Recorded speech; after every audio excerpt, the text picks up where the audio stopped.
Listen.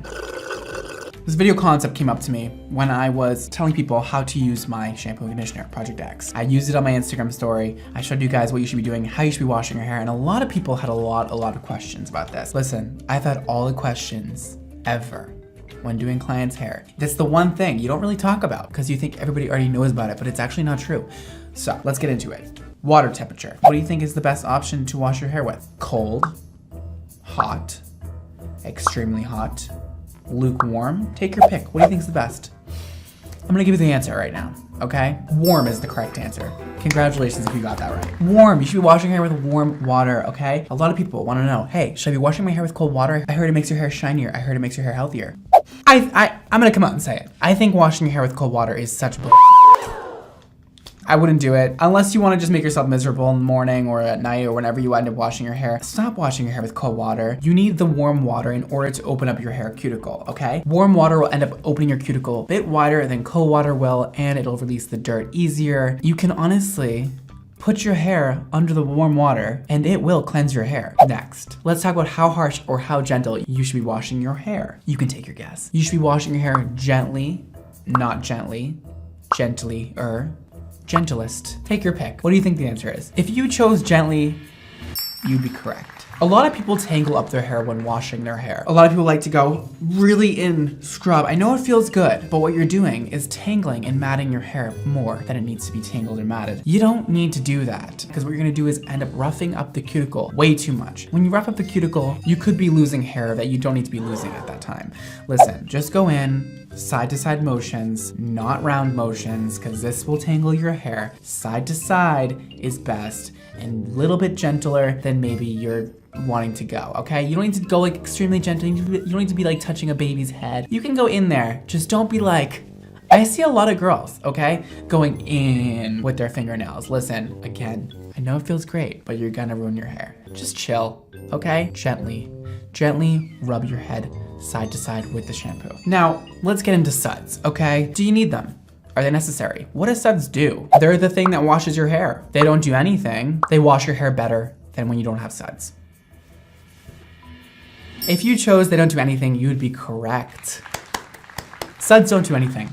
They're just a visual cue that you're washing your hair. You don't need suds for any reason. Now, what suds pretty much do is just make you think you're washing your hair better than you're actually washing it. Kind of cool, kind of not cool. But I know a lot of people out there are convinced that if your shampoo does not suds extremely crazy amounts of foam, your hair is not being shampooed properly. It's just not true. I've heard a few people say it about my shampoo, Project X. It doesn't suds a lot. However, a lot of companies put a lot of surfactants in their shampoos in order to make you think that their shampoo is working better than other shampoos. Now, when creating my own shampoo, I did put surfactants in there because even me, even though I know this information, sometimes I'm still like, I'm not really convinced my hair is shampooed properly without having suds.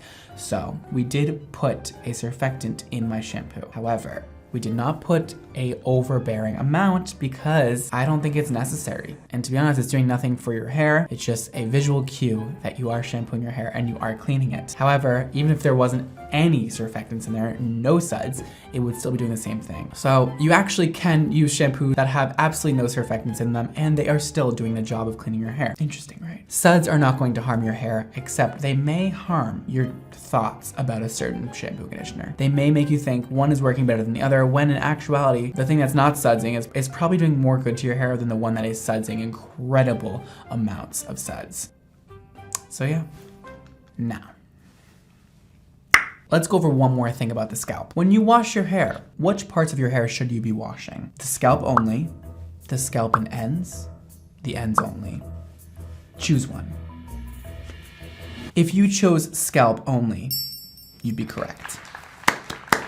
Your ends, yes, they get oily, but the oil comes from your scalp. The scalp is the part that produces the oil. Your ends do not produce oil. That might be surprising to some of you. That might be kind of not at all surprising to a lot of you, and I can understand that. But here's the thing. When you shampoo your scalp with a nice amount of shampoo that we'll go over in a second, you shampoo, you rub back and forth like we talked about, gently. Now, after you do that, you don't then work down the ends of your hair. Please don't take the ends of your hair and go like this. Please, you're going to ruin your cuticle. It's not gonna be good for you. It's a bad idea. Please don't do that. Once you go under the warm water and you rinse your scalp free of shampoo, your ends will then be shampooed by the residue from the scalp. So everything comes from your scalp down, releasing the trapped dirt within your ends. There's no need to rub your ends. There's no need to get onto your ends with shampoo. Your scalp will be fine. And also, all you're gonna do is dry your ends and detangle them a lot more than necessary. There's no point of shampooing your ends. Your ends will get clean by just shampooing your scalp. Now, if you're wondering how much shampoo you should be using, well, that's a great question. We're about to go over that right now. Basically, most people can use the same amount of shampoo. We all have pretty much the same head space, unless you have just an abnormally big head or an abnormally small head. I don't know, I'm not judging you.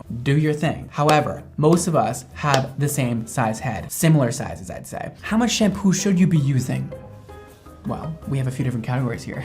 A dime size amount, 2 dime size amounts, 3 dime size amounts. If you picked 2 dime size amounts, you'd be correct. I like to use 1 dime size amount for the front of the head and 1 dime size amount for the back of the head. Okay, you can put a little bit in at a time, lather it up, even though the sizes don't matter.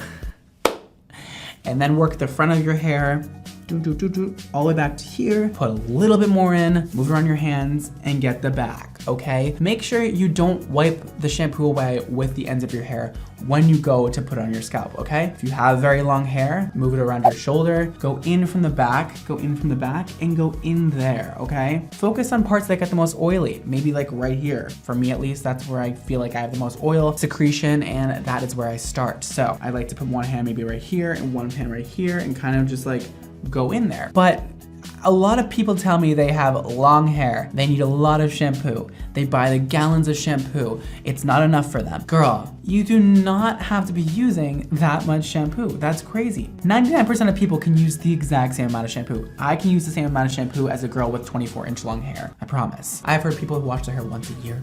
I've heard people who wash their hair every day. How often should I be washing my hair? Again, I'm very happy you asked that question. Should you wash your hair once a week, every day, once a month, once a year? Pick your answer. What do you think the right answer is?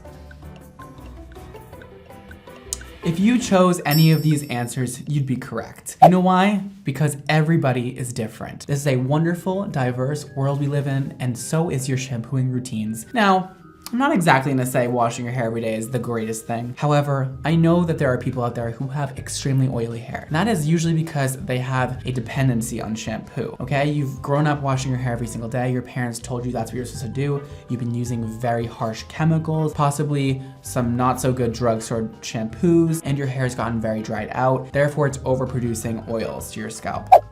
There are ways to fix this, okay? I typically like to wash my hair once a week. And when my hair gets oily, I use a natural bristle brush from the scalp to the ends and I brush it through. You can also use dry shampoo to help combat the oils in your hair. So if you've been washing your hair every day for your whole life, I would probably stop that. And let me say one more thing before you come after me right now. My shampoo is called Project X Everyday Shampoo. Everyday shampoo. Let's get one thing straight, okay? Everyday shampoo does not mean every day. I know that's a little misleading. However, when somebody refers to an everyday shampoo, it's typically a word used for a shampoo that is gentle enough for everyday use for those of you who are committed to washing your hair every day. You can definitely use my shampoo every single day. However, it really refers to a shampoo and conditioner that is gentle, that is not gonna be extremely heavy. It's a shampoo that is formulated for all hair types and textures. It's gonna be good for everyday use if you are committed to that, and good for people who wash their hair not so often. So let's go over that though. I would discontinue washing your hair every day if possible. There are a lot of YouTube videos about how to train your hair, how to stop washing it so much, how to make your hair stop producing so many oils. So I definitely recommend going to YouTube and searching that if you're interested to learn more about that. However, today we're not going over that. So go watch somebody else's video. But for me, somebody who has processed, lightened hair, I like to wash once a week. It gives me the perfect amount of time to have a little bit of oil secretion from my scalp to hydrate my ends and not dry out my hair too much. So once a week seems to be pretty good for most people, or twice a week seems to be pretty good for most people also. Let's talk about how long you should be leaving your conditioner on for. 30 seconds, 3 minutes, 10 minutes, 15 minutes plus. This will vary per person. Now, listen, if you want extra hydration, I would definitely leave it on as long as you possibly can in the shower. I don't think you need to exceed 15 minutes. I think yes for a hair mask, but for just plain old conditioner, I would probably go personally with about 3 minutes. I like to get in the shower right away, shampoo my hair, right away after that, put conditioner on and just leave it on until I'm done with the shower. That may be whatever, 3, 10 minutes, whatever I end up doing that day, but I'd say just leave it on. But you don't need to exceed 15 minutes if you don't feel like it. I really just don't believe it's gonna do anything else for your hair unless you're using a hair mask that is made to be left on for that long of time. I like to always follow up my personal conditioning routine with a hair mask because I know that I need more love than just a regular conditioner. Now the conditioner is gonna do the job of detangling, getting it kind of prepared for the hair mask, but I like to really double up on conditioner, and I know the hair mask will give me that much needed lift of all the essentials I need in order to really hydrate my hair and bring it back to life. And also, I have a couple things to go over after the shampoo and conditioning process. Here's a big one for me. Here's a pet peeve of mine. When you get out of the shower, do not take that towel and scrub your head with it. Don't you dare do that to me. Don't go like this. Don't put your head down and go like this to your ends. Oh my God, there's nothing I want to see less than that. Calm down, Brittany. I would recommend is scrunch the hair in the towel. You kind of lay the towel over your hands and scrunch the bottom, scrunch the top, whatever. I also wouldn't put your hair in a turban. I know it's tempting, but you're gonna end up getting some tension alopecia if you're putting your hair up in a turban all the time after washing it, because it's gonna really pull on those very fragile front pieces of your hair that have just been washed, that have just been warmed up. When your hair is warmed up, it is in a much more fragile and expandable state than when it is cold. So I would not recommend putting your hair up in a turban. I know it's easy. I know it's like, I should do that, but like, no, you shouldn't, girl. You just shouldn't do it. Now that your hair has been washed perfectly and it's looking fabulous and it's been conditioned to perfection, one of the most important parts for me is after the shampooing process. Listen, following up with a great hair care routine is essential.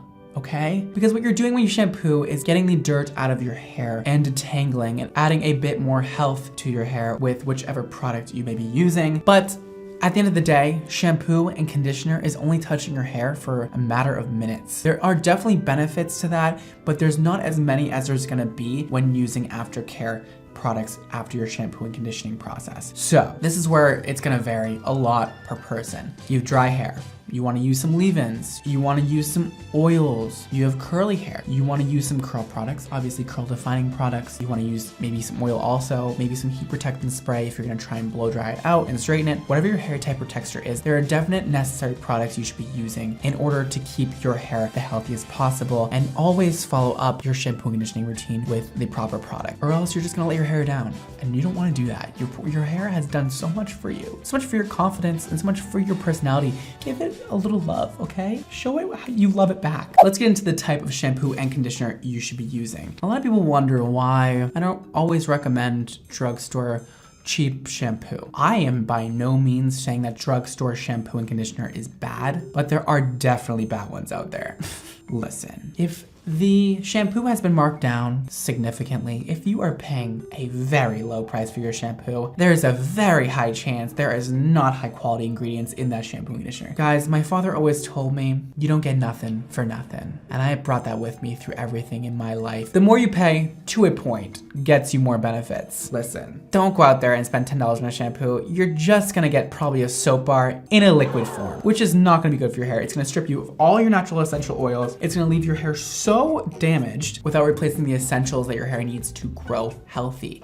So, spending a premium price on shampoo and conditioner is always worth it in my opinion. And I know that's like hard to take from me because like I have shampoo and conditioner. I'm not gonna be like, oh my God, go buy the $5 shampoo and conditioner. But I genuinely would say that to anybody, no matter what, because a lot of people's setbacks to buying expensive shampoo and conditioner is that they use so much of it. And before this, we went over how much to use. So you really shouldn't be using very much of it. It should last you quite a while. And if that's the only concern you have with the price, then that's your answer. You shouldn't be using as much and it will last you longer and you will not pay any more than what you're currently paying for your current shampoo and conditioner. Now, I can speak on my behalf. My shampoo and conditioner costs $25. And some of you guys were shook about that. It's a very normal price for shampoo and conditioner that is 8 ounces. That should last you a while. Now, I don't want to say how long because again, some people aren't gonna listen to my directions and use 2 dime size amounts, but it should last you quite a few months if you are not washing your hair every single day and you are using 2 dime-sized amounts. So that is that. I just want to say there are reasons for shampoo being so cheap in drugstores. Some of them. There are reasons like they use literally whatever ingredients they can find, whatever the cheapest ingredients there are at that time, and put into a large quantity of shampoos and conditioners and sell it for a low price because they are making these shampoos and conditioners for a very low price. Okay, brands are always marking up their prices to their consumers, and that's because that's how they make money. And typically retailers, people selling goods, are marking up their product by 50%. And that is because it covers all kinds of costs, okay? Not only do retailers have the cost of making the shampoo and conditioner, they have employees to support, they have employees to pay, they have manufacturers to pay, they have all sorts of payments that need to go through. So you're not usually looking at companies that have less of a 50% profit margin. So when a shampoo costs $6, $10, you have to think, how much do they make that shampoo for? That is very cheap to make. And there are reasons for that because the ingredients are extremely cheap. Just think about that one. Hopefully that makes sense. That is why I believe you should always be spending more on shampoo and conditioner. You don't need to necessarily be rich to spend $25 on shampoo and conditioner. You may just need to spend your money more wisely and think about all the things you spent a lot of money on and does not last you half that time or a quarter of that time.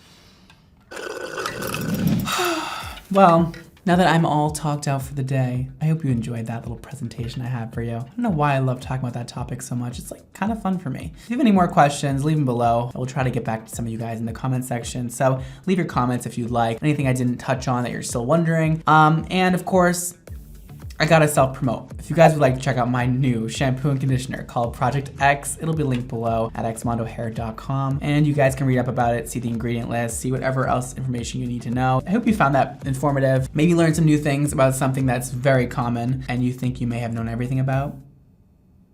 You may not have known everything about it. That's it. Follow me on Instagram and Twitter at BradmondoNYC. Follow my hair care brand, Xmondo Hair, to stay up to date with new product launches. And that is all. Thank you guys so much for watching today. Don't forget to live your extra life, and I will see you all next time. Peace.